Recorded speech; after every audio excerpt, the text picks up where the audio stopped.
Hello everybody, welcome to this video. Thank you for choosing our video to fix your problem on your Character.AI app. So let's figure out this easy and quick. You don't need guys to open your Character.AI.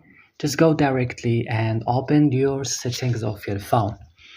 Click next at apps option and search for Character.AI and click. You will find right now this list. Scroll it down and click at storage option.